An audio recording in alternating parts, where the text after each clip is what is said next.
yen kok tanggung 50 yuta saiki bur manuk liripun dos pundi paman bur manuk yen upama kok jagoku nganti kalah dalem kepatian diblengket Lenggawana ning tirumune kosok balen yen nganti jago saka Wirata jagal Bilawa kok kalah gelem ora gelem Koko Prabu ya Sudarmamu kudu mudhun saka dampar aku sing bakal nguasani aku sing dadi ratu piye inggih sagah dereng pinantenan silak ugi mboten upami kula sagayen ngantos jago kula menika kampun dos pundi tertamtu kula dipun paiben dhateng tiyang sak negari wis saiki mung kari manut karo manut yen kowe manut mesti jagone le tarung le tanding mesti trengginas terampil ning nek upama mung ditonton lek perang ki ya mung ethok-ethokan piye bur manuk inggih menawi ngaten kula sagahe paman Kenca kok sago kula sagah bagus totoane bur manuk jagomu kalah negara Wirata tak blengket aku sing dadi ratu semono uga yen jago kalah ademangan kepatian dadi duweke Yogaku Seta disukseni yen ngaten kula nderek nekseni paman Kenca mundur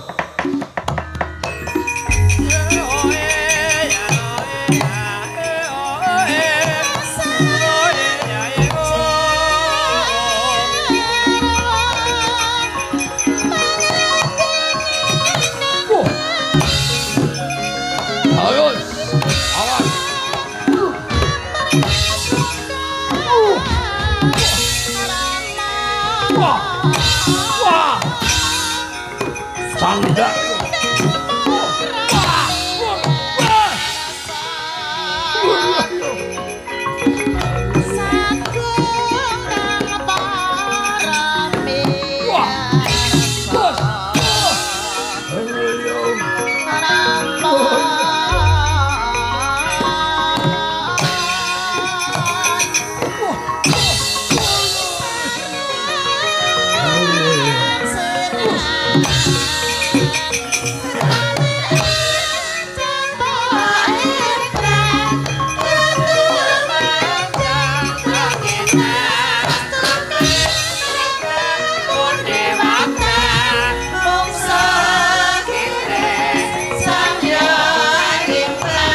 kamu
Yayi Rajamala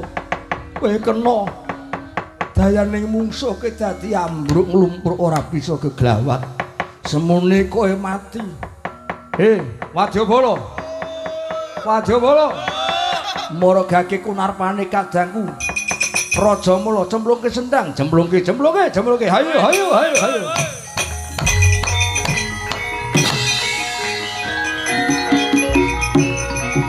ayo co ayo jemplungke